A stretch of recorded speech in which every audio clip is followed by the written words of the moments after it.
ఓం శ్రీ మహాగణాధిపతయే నమః. శ్రీమాత్రే నమః. మీరు రుణబాధలతో సతమతమవుతూ ఉన్నారా? ఏం చేయాలో దిక్కుతోచని స్థితిలో ఉన్నప్పుడు ఈ చిన్న పరిష్కారం చేయండి. ఎందుకంటే ఎంతోమందిని చూస్తూ ఉంటాము, అయ్యా మేము చాలా బాగా బ్రతికామండి, చాలా ఆనందంగా ఉండేవారమండి ఒకప్పుడు, ఇప్పుడు దగ్గర వచ్చేసరికి చాలా ఇబ్బందులు పడుతూ ఉన్నాము, ఫైనాన్షియల్గా మెయింటైన్ చేయలేకపోతున్నామండి, అసలు ఏం చేయాలో అర్థం కావడం లేదు, దిక్కుతోచని స్థితిలో ఉన్నామండి, ఏమి చేస్తే బాగుంటుంది అని అందరూ అడుగుతూ ఉన్నారు. వారు ఈ చిన్న పరిష్కారం చేయండి. అమ్మల గన్నయ్యమ్మ ముగ్గురు అమ్మల మూలపుటమ్మ సురారులమ్మ. అందరికీ అమ్మ ఎవరు? చండీ అమ్మవారు, పార్వతీ అమ్మవారు. ఆ అమ్మవారి స్తోత్రం శ్రీ మంగళ చండికా స్తోత్ర పారాయణం ఉంటుంది.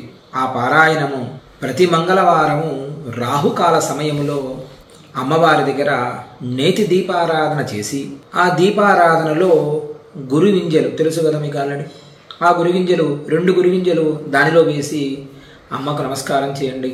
అమ్మా, ఈ అప్పులతో సతమతమవుతున్నాను, నాకు ఈ బాధను తొలగించు, నేను ప్రశాంతంగా ఉండాలి. మనం తల్లి దగ్గరికి వెళ్ళి అడిగితే అమ్మ కోరిక నెరవేర్చుదు అన్న పదం ఉండదు. ఎందుకంటే ఇంట్లో అమ్మ దగ్గర అమ్మ కొట్టైనా సరే దానైనా మళ్ళీ నీ పని చేస్తాను రా నాయన అంటుంది కదా, అలాగే అమ్మ కూడా అంతే, చండీ అమ్మవారు కూడా. ఒకవేళ ఏదన్నా చుట్టుపక్కల మనకి ఏమైనా ఇబ్బందులు ఉన్నా సరే ఆ ఇబ్బందులన్నీ కూడా తొలగించేది కేవలం చండీ అమ్మవారు. కాబట్టి భక్తి శ్రద్ధలు కలుపుకొని ఈ అమ్మవారికి 9 సార్లు పారాయణం చేయండి. ప్రతి మంగళవారము దీపారాధన, అమ్మవారి ముందు కూర్చోవడము, రాహుకాల సమయమునందున 9 మార్లు పారాయణం చేసిన ఎడల మీ బాధలన్నీ ఇట్లే మరుమాయమైపోతాయి. కానీ భక్తి శ్రద్ధలను విడవకండి. అమ్మవారికి ముందే చెప్పండి, అమ్మా నేను చాలా ఇబ్బందుల్లో ఉండి పారాయణం చేస్తూ ఉన్నాను, ఈ 9 పారాయణములు 9 వారములు అయిపోయే లోపల నా సమస్యలన్నీ కూడా సంపూర్ణముగా తొలగిపోవాలి. అప్పుల బాధలు అసలు ఏమీ ఉండకూడదు. ఎందుకంటే అన్నిటికీ ఆనవాళ్ళ ప్రధానం ఏమిటి అంటే డబ్బు, అంతే కదండి. ఎవరికైనా అంతే, మీకైనా మాకైనా ఎవరికైనా సరే డబ్బులే ధనం ఇదం జగత్ మూలం అంటారు. ధనము లేకపోతే ఏమీ ఉండదు. ధనమే అన్నిటికీ మూలాధార చక్రంలా ఉంటుంది. కాబట్టి మర్చిపోకుండా మీరు చేయవలసిన అన్నీ చేశామండి, చాలా ప్రయత్నాలు చేశాము, అన్ని పారాయణాలు చేశామండి, పనులు కావడం లేదని చాలామంది చెబుతూ ఉంటారు. అన్నీ చేస్తూనే ఉంటాము, కాకపోతే అసలైన వైద్యుడి దగ్గర పక్కనే ఉంటాడు వైద్యుడు, కానీ పక్కన చిన్న ట్యాబ్లెట్ వేసుకుంటే పని అవుతుంది.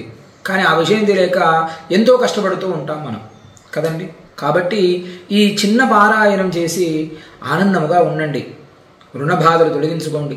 అమ్మవారిని అడగండి, అమ్మా నాకు నువ్వు తప్ప నాకు ఇంకో దిక్కు లేదు, నీవే నాకు ఈ కార్యాన్ని నాకు నెరవేర్చు అని చెప్పి. ఎందుకంటే దుఃఖత్రయంతో బాధపడుతూ ఉంటే అమ్మాయిని అసలు ఊరుకుంటుందా అండి? తన పిల్లలు బాధపడుతుంటే అయ్యయ్యో నా పిల్లలు బాధపడుతున్నారే, నేను వాడిని కోరిక నెరవేర్చాలి, వాడి అప్పు నువ్వు తొలగించాలి అని చెప్పి అమ్మనే మన దగ్గరికి పరిగెత్తుకుంటూ వస్తుంది. మనం అమ్మ దాకా పోకర్లేదండి, అమ్మనే మన దాకా వస్తుంది. ఎలా? మనము చేయవలసింది కేవలం భక్తి శ్రద్ధలు. ఈ రెండింటిని కలపండి. రెండింటిని కలిపి అమ్మను ఈ మనోభీష్టము నెరవేర్చి నా బాధలన్నీ కూడా తొలగించమని అడగండి. ఖచ్చితంగా అమ్మ తొలగిస్తుంది. అందరూ ఆనందముగా ఉండండి. ఆనందముగా ఉండి ఆ అమ్మవారి అనుగ్రహం సంపూర్ణంగా అందరూ పొందగలుగుతారని కోరుకుంటూ మీ శ్రీకాంత్ శర్మ.